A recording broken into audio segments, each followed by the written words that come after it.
After our darkest of nights, Manchester is today waking up to the most difficult of dawns. It is hard to believe what has happened here in the last few hours and to put into words the shock, anger and hurt that we feel today. These were children, young people and their families that those responsible chose to terrorise and kill. This was an evil act. Our first thoughts are with the families of those killed and injured, and we will do whatever we can to support them. We are grieving today, but we are strong. Today it will be business as usual as far as possible in our great city. The 22 young people have lost their lives. I think that is just despicable and pure evil. We're all feeling absolutely devastated. And yet at the same time we need to be strong for others as well, and to make sure that this terrible atrocity does not in any way stop us as Mancunians from going about our daily work and our daily business, and certainly to ensure that it does not divide us in any way. It is now beyond doubt that the people of Manchester and of this country have fallen victim to a callous terrorist attack, an attack that targeted some of the youngest people in our society with cold calculation. This was among the worst terrorist incidents we have ever experienced in the United Kingdom. And although it is not the first time Manchester has suffered in this way, it is the worst attack the city has experienced, and the worst ever to hit the north of England.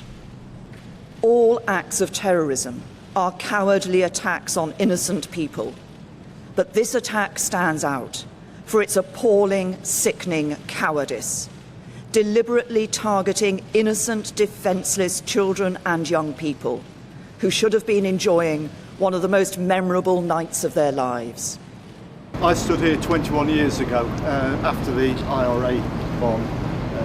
Thankfully then we didn't have the tragic loss of life that we've seen last night, but what we did see the day after that event was the defiance of Manchester people. And the messages that others have given, the Home Secretary included, that we need to be alert, that we must not be afraid. We must not let this stop us going around and doing our everyday business. We have to demonstrate that life will go on and terrorism will not beat us. We will see on the streets of Manchester today clearly a heightened police presence. We are likely to see armed police. That is to reassure the people of Manchester that we are doing everything we can to protect them and that life will go on.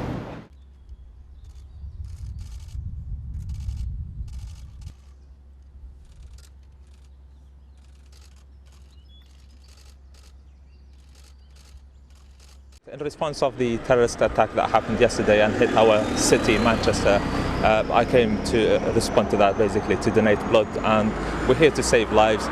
Those criminals, they are just psychopaths. They hate the humanity and they're targeting the humanity. This shouldn't be belonging to any religion or any sector or anything like that. A lot of the nurses have come in early. The centre wouldn't normally be open until 11 o'clock, but I was in and already hooked in by 11. I think someone did a phone around at like 7 a.m. So they're all coming in as kind of concerned about everything that's gone as everyone else is, but they have to kind of crack on. I want to thank the hundreds of police, fire and ambulance staff who worked through the night in the most difficult circumstances imaginable. We have had messages of support from cities around the country and across the world, and we thank them for that. But lastly, I want to thank the people of Manchester. Even in the minutes after the attack, they opened their doors to strangers and drove them away from danger. They gave the best possible immediate response to those who seek to divide us. And it will be that spirit of Manchester that will prevail and hold us together.